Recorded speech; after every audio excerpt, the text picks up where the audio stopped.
उर्फी हुई सुधांशु पर आग बबूला। राखी ने उड़ाया बिग बॉस कंटेस्टेंट्स का मजाक। सृजिता ने बजाई शालीन की बैंड। किस खबर ने उड़ाया आपके होश? बिग बॉस को लेकर जनता का फरमान। देखिए हमारे स्पेशल स्टोरी टेडी रैप के साथ।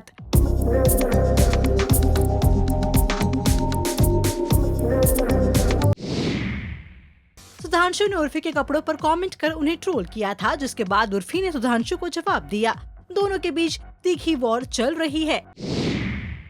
टेली मसाला के साथ एक्सक्लूसिव इंटरव्यू में सृजिता दे ने टीना को स्लैम करते हुए कहा, इतनी तो समझदारी होगी इस लड़की में कि as because there are so many cameras, वो बेवकूफ़ की तरह कॉन्स्टेंटली मेरी बैक बिचिंग नहीं करेगी। एटलीस्ट अगर उसको कुछ चीज़ों के लिए प्रॉब्लम हो मेरे से, तो मेरे पास खुद सामने चल के आके बोलेगी। जो कि ग्रोसरी लेके भी एक छोटी सी चीज़ हमारे बीच में हुआ था कि मैंने उसको डायरेक्टली बोला कि तुम हमारे रूम से अंडे नहीं लेके जा सकते हो, क्योंकि ये रूल नहीं है। तो मुझे वो उम्मीद थी कि एटलीस्ट वो सामने आके बोलेगी, और सामने सामने जो भी हमारे अंडर करेंट्स है वो सामने सामने फाइट्स होंगे, या सामने सामने हम एक दूसरे को चार्ज कर सकते हैं। पर ये नहीं लगा था कि वो भूल जाएगी कि इतने कैमराज लगे हुए हैं, या शायद वो इतनी ही बेवकूफ़ है कि उसने सोचा कि चलो लगे रहने दो कैमराज, पर मैं तो करूँगी भर की बिचिंग। शिवांगी और हेली दिवाली पार्टी में हुए थे स्पॉट, जहां पैप्स के लिए पोज देते वक्त रास्ते के कुछ बेगर्स ने उन्हें घेर लिया, जिसके बाद शिवांगी और हेली ने बड़े ही प्यार से उनके साथ पोज किया। बिग बॉस 16 में जहां गौतम और सौंदर्या के बीच जबरदस्त रोमांस देखने को मिल रहा है, वहीं बाहर ये खबर फैल रही है कि गौतम का डिवोर्स हो गया है, और ये बात गौतम ने सौंदर्या से छिपाई है। हाल ही में उर्फी दिवाली की मिठाई बांटते हुए स्पॉट हुई। उसके बाद क्या हुआ आप खुद ही देख लीजिए। अरे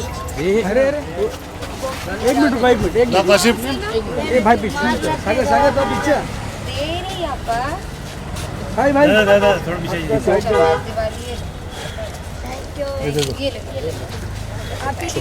हैप्पी दिवाली।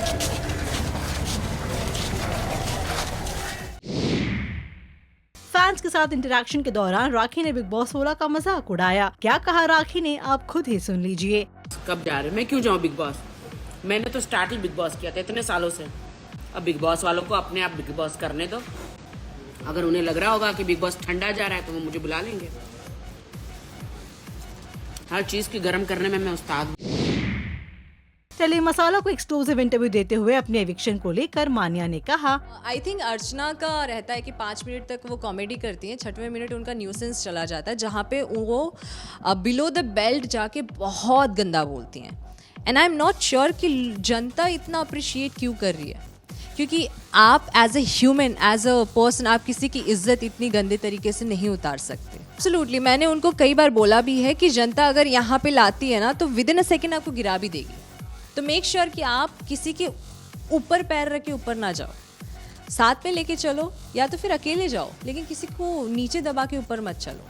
बिकॉज जब से सलमान सर और शेखर सर ने बोला है कि आप बहुत अच्छा, इंडिया लव्स यू, उसके बाद से वो और बिलो द वेल जाके किसी को कुछ भी बोल देती हैं। हाल ही में जया बच्चन का एक वीडियो काफी वायरल हो रहा था, जहां वो पैप्स के साथ सही बर्ताव नहीं कर रही थी, जिसके बाद उर्फी ने जया बच्चन के लिए पोस्ट शेयर कर लिखा, आपको रिस्पेक्ट दे रहा है कोई, इसका मतलब ये नहीं कि आप उनके साथ गलत बर्ताव करो। आप लोग कौन है? आप मीडिया से हो? कौन सा? कौन से मीडिया से? वीरेंद्र चावला, पापराजी पीछे संभाल, थोड़ा संभाल।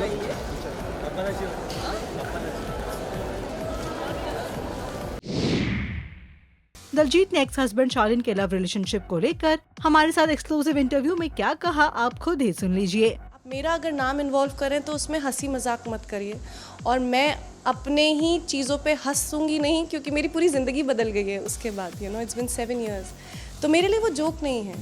तो मैं ये मानती हूँ कि सबका अपना साइड भी होता है। शायद उनको भी कोई गिला शिकवा मुझसे होगा। वो अकेले में जिनके साथ भी हो रहे हैं, वो अकेले में उनको जो भी वर्जन बोलना चाहें, नो प्रॉब्लम, वो उनका राइट है। अब वो सच बोलें, झूठ बोलें, अपना एक वर्जन बोलें, वो उनका राइट है। I have nothing to do with it. But अगर आप नेशनल टेलीविजन पे आप हंसेंगे और आप बोलेंगे अरे it's so funny and you will be like really, ये लाइन मुझे एको करती रही, मैं रात भर रोती रही, मुझे नहीं अच्छा लगा कि मुझे नहीं इन्वॉल्व करो, सो बस इतना ही है। बिग बॉस को लेकर जनता का फरमान, अब्दू के बदले अंदाज ने किया सभी को हैरान। क्या कहना है जनता का, डालिए उस पर एक नजर। दिस इज़ टोटली रॉन्ग, क्योंकि स्टार्टिंग से अब्दुल रोज़िक काफ़ी एंटरटेनिंग और फन प्रोवाइड करते हैं, और उनका ये नेगेटिव साइड इसलिए दिख रहा है क्योंकि उन्होंने अपने दोस्त पे ट्रस्ट किया था, बिलीव किया था, और सुबमुल ने ही उसे नॉमिनेट कर दिया। सो इसलिए मैं भी वो इससे थोड़ा इरिटेट हो गए। मतलब ऐसे गेम को गेम तरह से लेना चाहिए। अब्दू को मतलब ठीक है गुस्सा होएंगे तो ठीक है, मतलब पर गेम को गेम जैसे लेना चाहिए। मेरे ख्याल से बिग बॉस के घर का जो प्रेशर होता है ना, वो अब्दू के सिर पे चढ़ गया है। बिकॉज जितना भी हमने अभी तक अब्दू को देखा है, मुझे लगता नहीं है कि what ever is happening he is himself. क्या कहना है आपका इन टॉप 10 खबरों को लेकर, बताइए हमें कमेंट सेक्शन में। And also do like, follow and subscribe to telly masala on Facebook, Instagram and YouTube.